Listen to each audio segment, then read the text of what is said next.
vous invite à vous lever.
Nous sommes rassemblés dans cette Église au nom du Père et du Fils et du Saint-Esprit. Amen.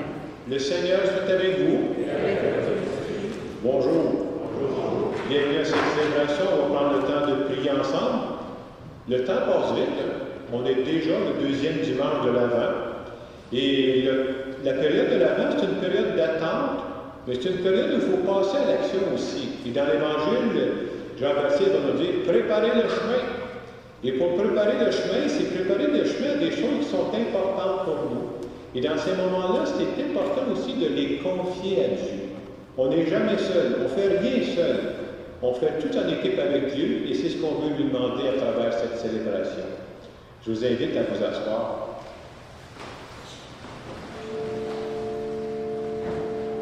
Au tout début de cette célébration, prenons un moment juste pour vous arrêter. Un moment pour nous arrêter et prendre conscience que Dieu est avec nous, que Dieu veut nous parler et que Dieu veut nous transmettre les forces dont nous avons besoin.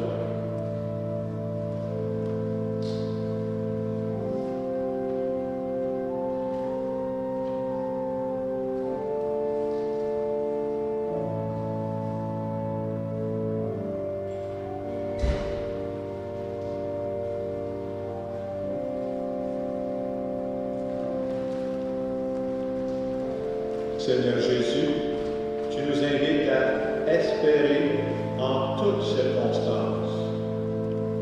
Pour toutes les fois où je me laisse décourager facilement, je veux te demander pardon. Seigneur, prends pitié. Seigneur Jésus, tu mets en nous le désir d'un monde meilleur. Pour toutes les fois où j'étouffe, les désirs qui montent en moi, je veux te demander pardon. Ô Christ, prends pitié. Seigneur Jésus, tu chemines avec nous tous les jours. Pour toutes les fois où je me contente de faire du surplace dans ma vie, je veux te Seigneur, prends pitié. Que ce Dieu qui nous aime et qui nous accompagne en toutes circonstances, qu'il nous bénisse. Le Père, le Fils et le Saint-Esprit. Amen.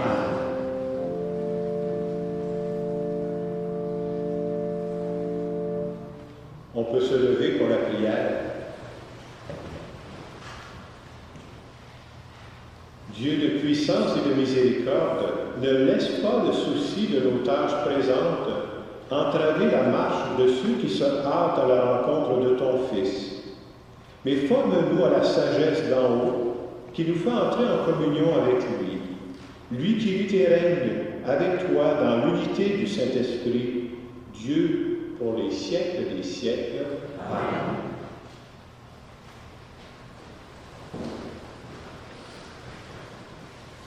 Lecture du livre du prophète Isaïe. En ce jour-là, un rameau sortira de la souche de Jessé, père de David, un rejeton jaillira de ses racines.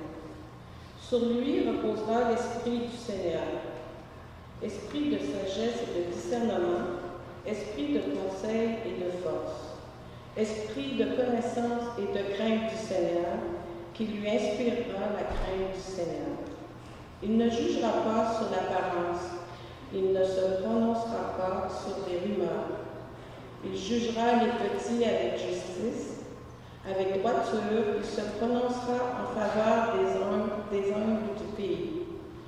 Du bâton de sa parole, il frappera le pays. Du souffle de ses lèvres, il fera mourir le méchant. La justice est la ceinture de ses hanches, la fidélité est la ceinture de ses reins. Le loup habitera avec l'agneau, le léopard se couchera près du chevreau. Le veau et le lionceau seront nourris ensemble. Un petit garçon les conduira. La vache et l'ours auront même pâture. Leurs petits auront même gîte. Le lion, comme le bœuf, mangera du fourrage. Le nourrisson s'amusera sur le nid du cobra. Sur le trou de la vipère, l'enfant étendra la main. Il n'y aura plus de mal ni de corruption sur toute ma montagne sainte, car la connaissance du Seigneur remplira le pays comme les eaux recouvrent le fond de la mer. Ce jour-là, la racine de Jessé sera dressée comme un étendard pour les peuples. Les nations la chercheront et la gloire sera sa demeure. Parole du Seigneur.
pour nous instruire, afin que, grâce à la persévérance et au réconfort des Écritures, nous ayons l'espérance.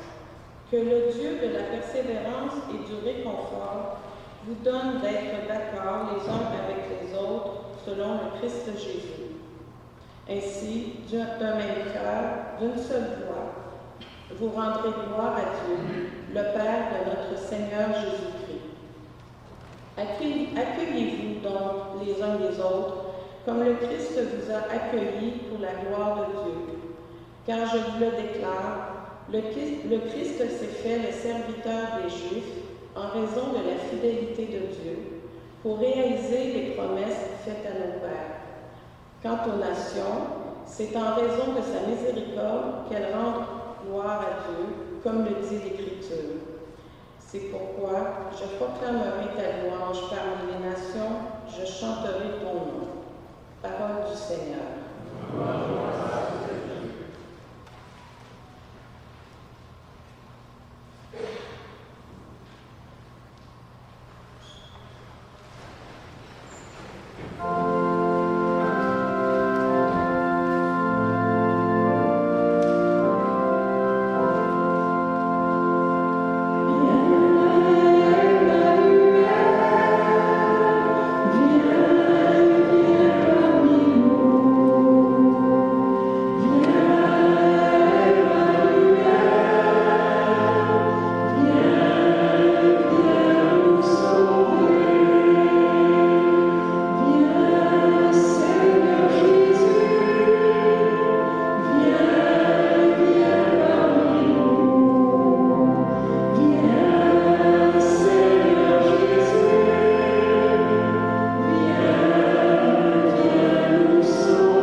Le Seigneur soit avec vous. Évangile de Jésus-Christ selon saint Matthieu.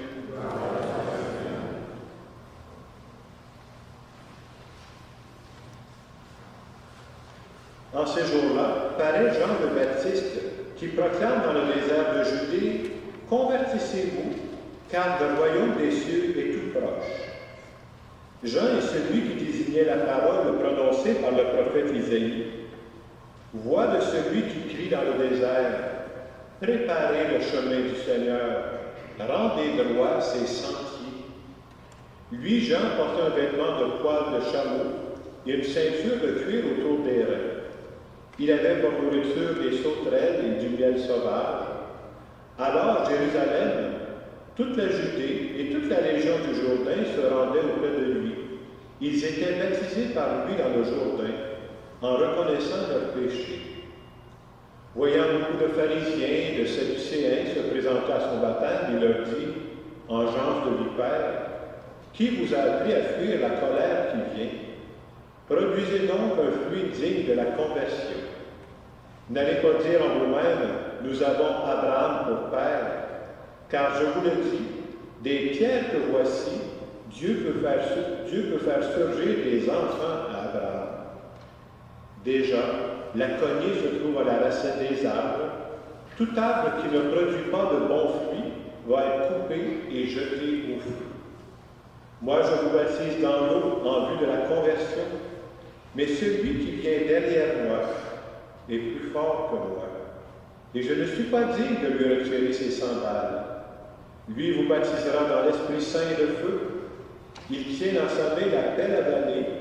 Il va nettoyer son aire à battre le blé. Et il amassera son grain dans le grenier. Quant à la paille, il la brûlera au feu qui ne s'éteint pas. Acclamons la parole de Dieu.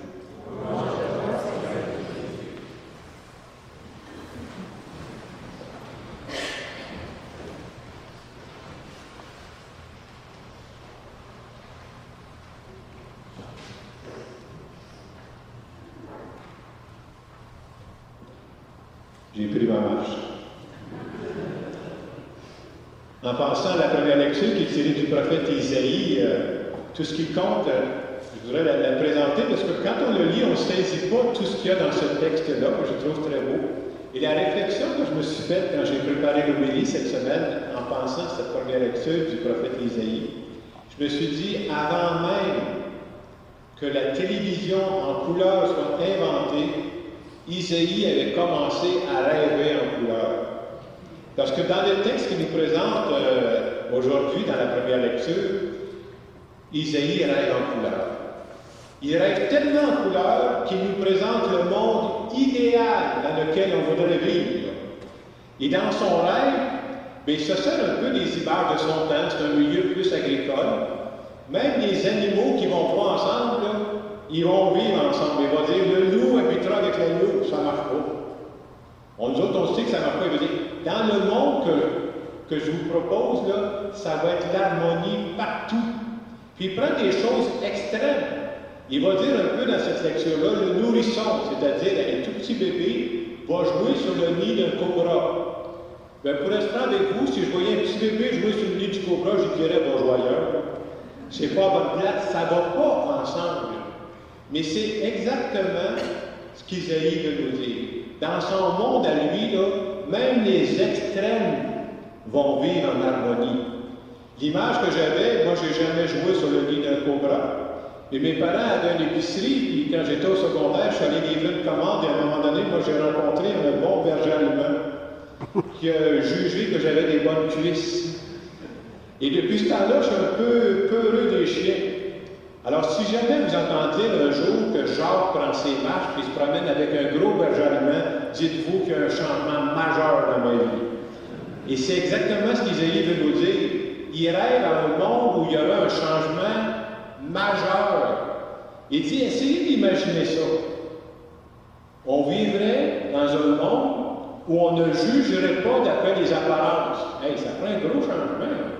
On ne jugerait plus d'après les entendus dire, les rumeurs qui courent. Il veut nous dire que c'est vraiment ce monde-là idéal qu'il voit. C'est à ça qu'il rêve.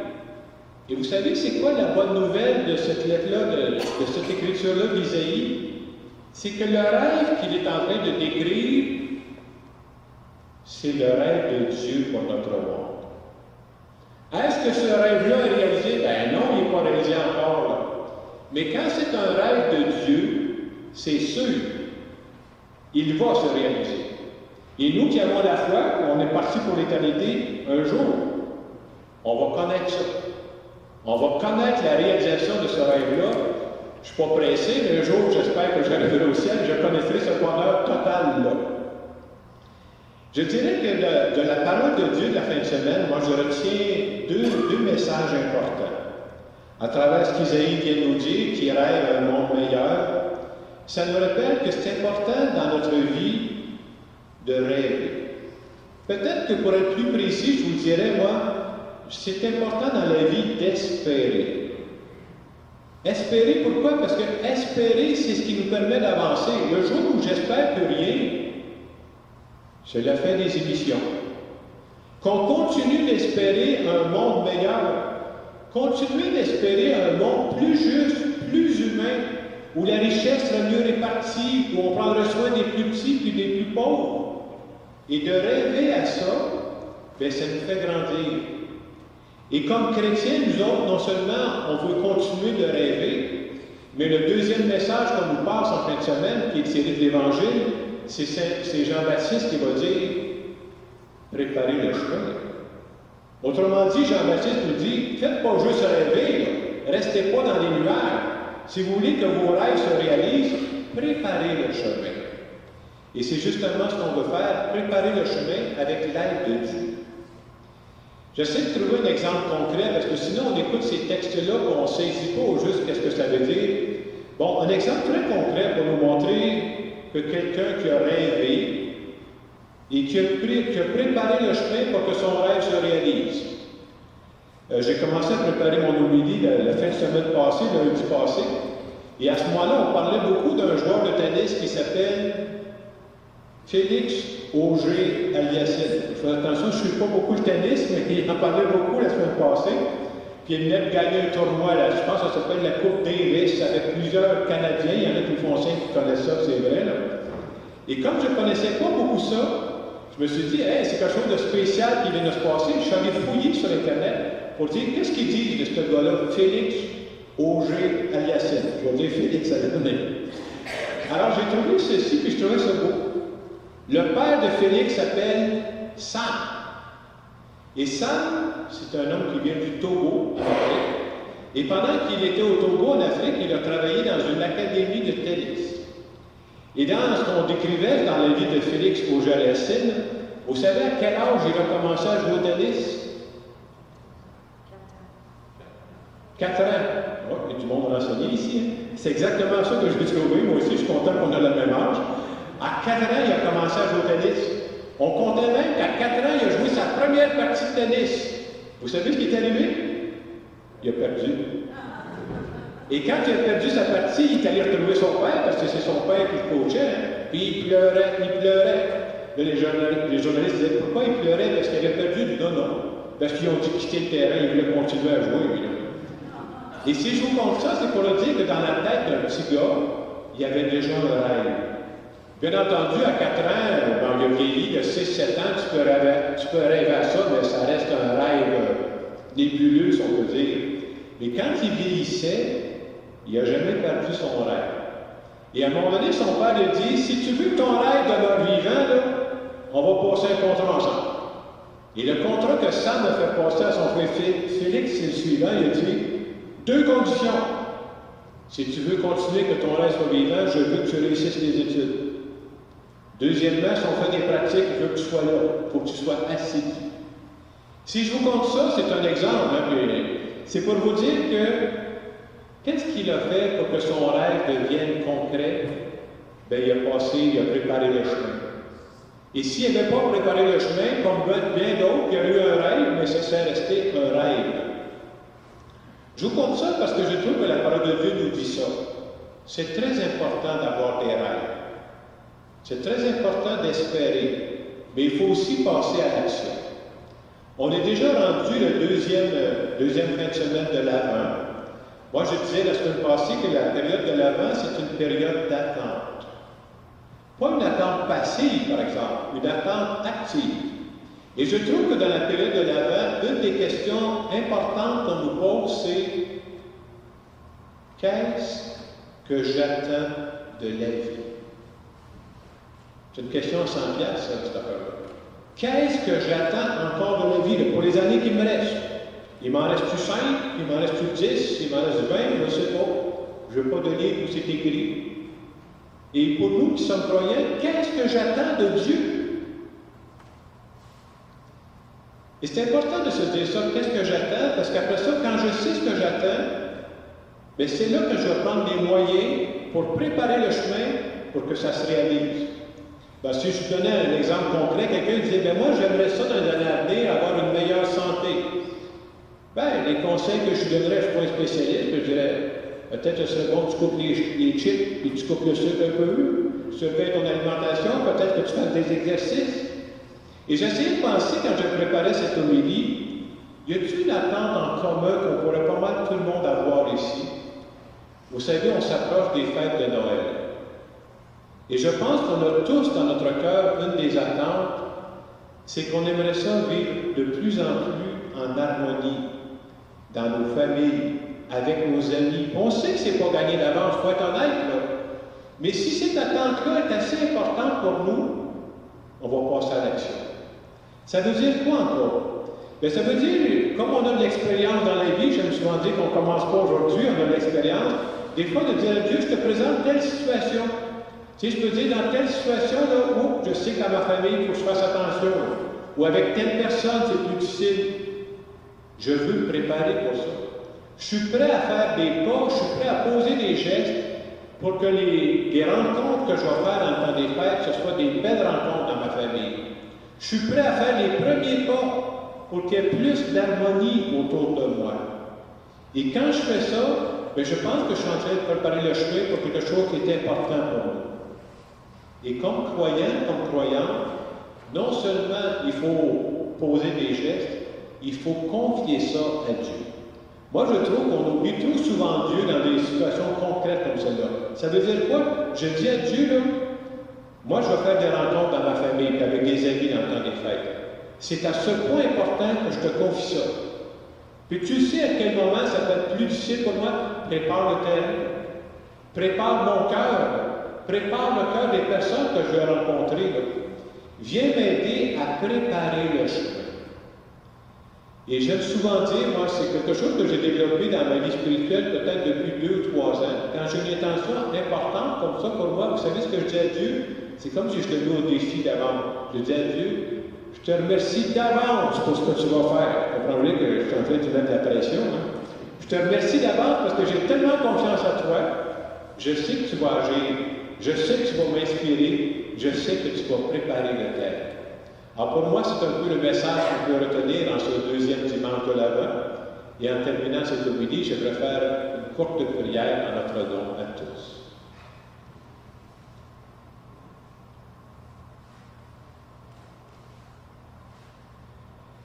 Seigneur Jésus, tu sais que je veux préparer le chemin pour que ces fêtes de Noël 2022 soient des beaux moments. Passe par moi, Seigneur, pour être un facteur d'harmonie dans ma famille, avec mes amis. Viens m'aider à prendre soin des personnes que tu mets sur ma route. Et je te dis merci d'avance pour tout ce que tu vas faire, parce que j'ai confiance en toi. Amen. Dans les quelques secondes qui viennent, je vous invite à penser, vous savez peut-être déjà un peu ce qui s'en vient pour la période de Noël. Pensez à votre monde précis, là. Vous savez qui vous allez rencontrer en particulier. Et ce qui est beau, c'est que d'avance, de présenter ces personnes-là, ces rencontres-là à Dieu, parce qu'on a confiance que Dieu va être présent.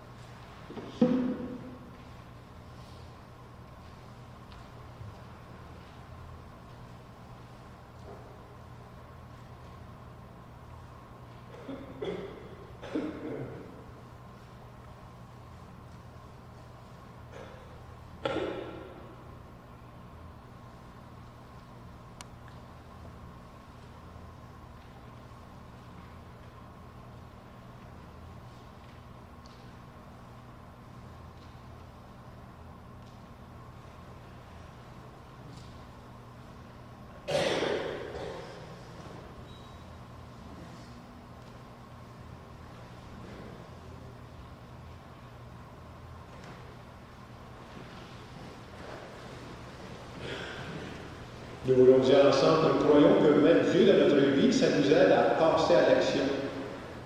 Je crois en Dieu, le Père puissant, Créateur du ciel et de la terre, et en Jésus-Christ, son Fils unique, notre Seigneur, qui a été conçu du Saint-Esprit, est né de la Vierge Marie, a souffert sous Ponce Pilate, a été crucifié, est mort et a été enseveli, est descendu aux enfers. Le 3e jour, est ressuscité des morts, est monté aux cieux, est assis à la droite de Dieu le Père Tout-Puissant, d'où il viendra juger les vivants et les morts.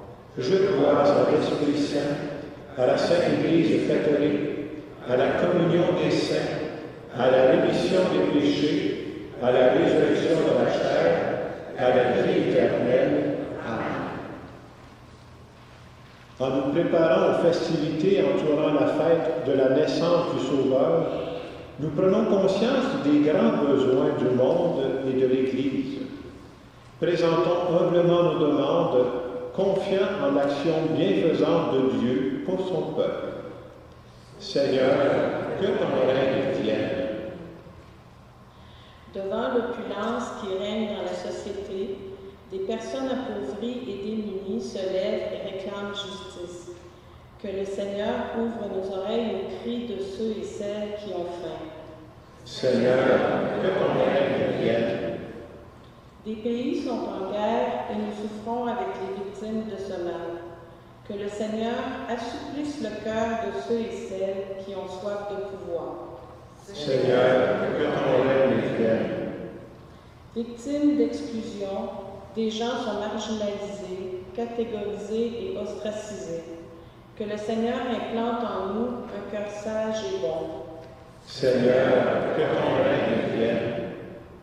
Appelés à tout laisser pour témoigner du royaume des cieux, des personnes se consacrent à Dieu dans une église en marche.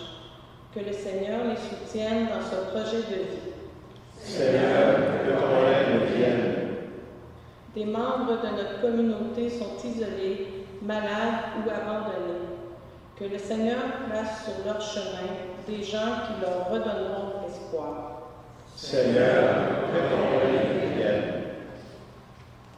Dieu notre Père, nous savons que tu désires le bonheur pour tous les humains. Nous te présentons ces intentions avec cœur. Dans ta bonté, exauce-les, toi qui règnes pour les siècles des siècles. Amen.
Dieu éternel et tout-puissant, par le Christ notre Seigneur.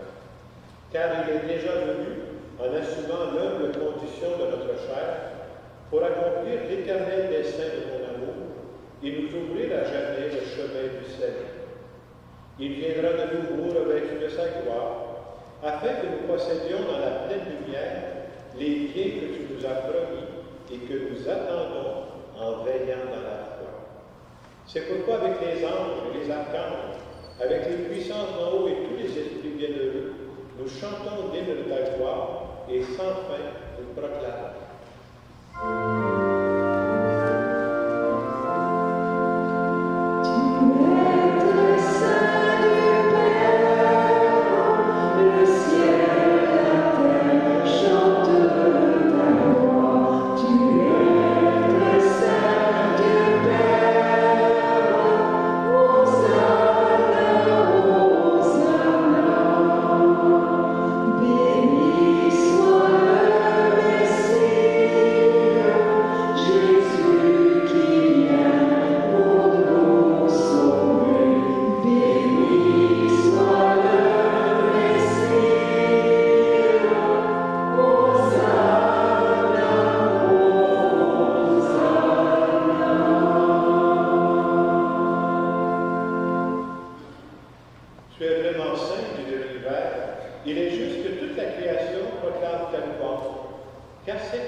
Sanctifie-les par ton esprit, pour qu'elles deviennent le corps et le sang de ton Fils, Jésus-Christ notre Seigneur, qui nous a dit de célébrer ce mystère.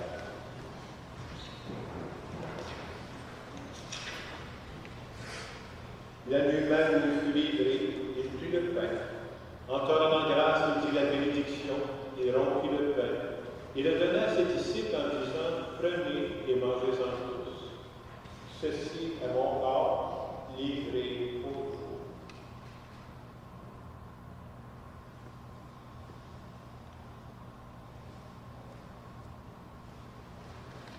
De même, après le repas, il prit la coupe. En te rendant grâce, il dit la bénédiction et donna la coupe à ses disciples en disant, prenez et buvez-en tous. Car ceci est la coupe de mon sang, le sang de l'alliance nouvelle et éternelle, qui sera versé pour vous et pour la multitude en rémission des péchés. Vous ferez cela en mémoire de moi.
Que l'Esprit Saint fasse de nous une éternelle offrande à ta gloire, pour que nous obtenions un jour l'héritage promis avec les élus.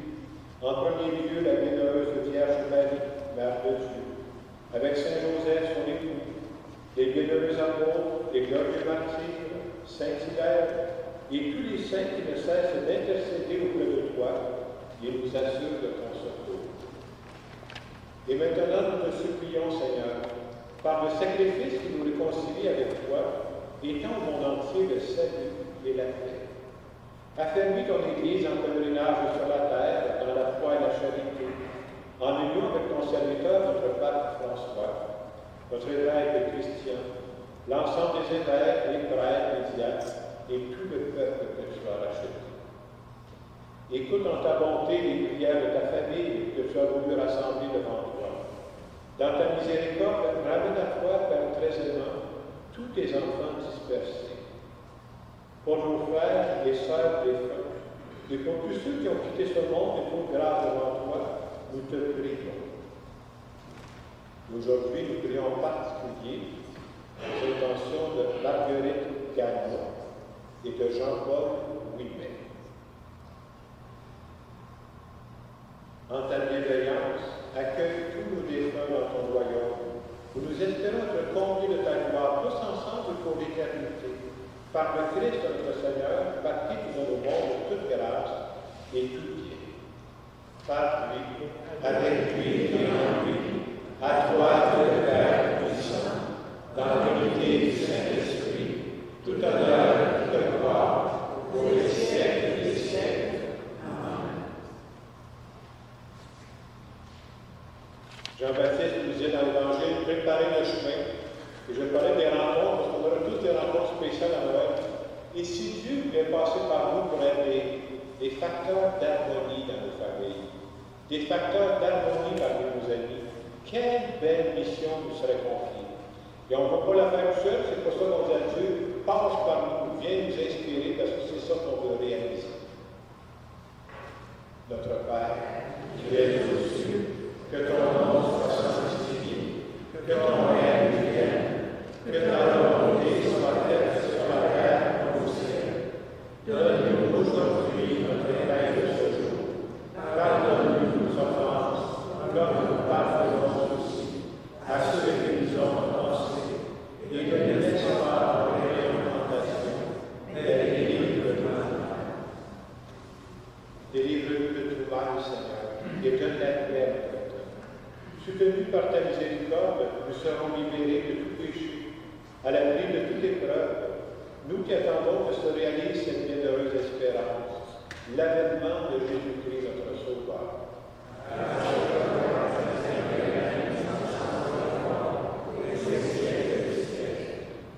Seigneur Jésus-Christ, tu as dit à tes apôtres, je vous laisse la paix, je vous donne la paix. Ne regarde pas nos péchés, mais la foi de l'Église, pour que ta volonté s'accomplisse. Donne-lui toujours cette paix, et conduis-la à la vérité parfaite, toi qui es éternel pour les siècles des siècles. Amen. Et que la paix du Seigneur soit toujours avec nous. Et avec votre esprit.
comme on le fait à chaque fin de semaine de l'Avent. On vous a posé des petits papiers sur lesquels on vous demande d'écrire les bonnes nouvelles. Il y en a quelques-unes ici. Alors, mon rôle à moi, c'est de vous les communiquer de temps en temps. Et vous allez voir, aujourd'hui, c'est des bonnes nouvelles qui concernent les enfants. Alors, première bonne nouvelle, je lis ce que la personne écrit. Sa bonne nouvelle, c'est de voir le sourire éclatant de ma petite fille parce que je suis présentement à ses activités. Juste de voir sa petite fille, ça l'a rendue heureuse. Je ne sais pas si ça a donné comme ça, mais je suis encore dans les petits-enfants pour la deuxième. C'est celui comme ceci. Un petit-fils tant attendu nous a comblé. Ce miracle de la vie est notre joie de vivre. Une grand-maman qui remercie le Seigneur d'avoir répondu à ses prières. C'est beau, hein? Des fois, on voit des textes dans la parole de Dieu, puis là, je me dis, ça se passe ici à Saint-Hilaire, c'est pas ailleurs. Je termine par un autre, parce que je veux avoir un autre aspect aussi d'une bonne nouvelle. La personne dit, Jésus poursuit le travail intérieur pour m'attirer de plus en plus vers lui. Merci Seigneur et l'Esprit Saint. Je trouve ça beau, hein? On vient vivre l'Eucharistie, on ne sait pas ce qui se passe dans les cœurs, mais je suis convaincu que Dieu travaille les cœurs. Et à travers ces bonnes nouvelles, on veut se faire dire que Dieu est en train d'agir dans notre monde. Il ne faudrait jamais perdre cette espérance-là. C'est ça notre confiance en Dieu. Je voulais vous dire aussi que vous verrez dans le feuillet paroissial, on va commencer cette semaine les célébrations communautaires du pardon pour l'Avent. Je sais qu'ici, on va en avoir une le dimanche après-midi, le 11 décembre, pas demain, à 2h l'après-midi. Alors, ce sera une célébration communautaire du pardon. Cette semaine, on en aura une déjà aussi mercredi après-midi à 14h à l'église Saint-Mathieu. Je trouve que c'est une belle façon de dire, tantôt, il faut se préparer aux gens qu'on va rencontrer. Vivre le pardon, ça nous prépare. Et je trouve que c'est un beau signe que Dieu nous donne aussi. Alors, je vous invite à vous lever pour une dernière prière.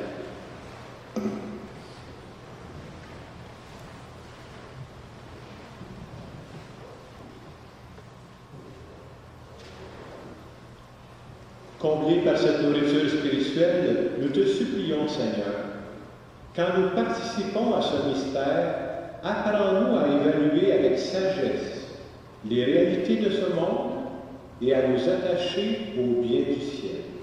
Par le Christ, notre Seigneur. Prenons quelques instants pour nous recueillir. À travers ta parole, Seigneur, tu nous as rappelé qu'il faut continuer de rêver. Continuer d'espérer un monde meilleur et pas juste rêver, de préparer le chemin pour que l'harmonie règne de plus en plus là où nous sommes, et c'est pourquoi nous te demandons de nous bénir. Au nom du Père et du Fils et du Saint-Esprit. Allez dans la paix du Christ. Une bonne semaine. Merci. Et chantons ensemble, venez divin Messie.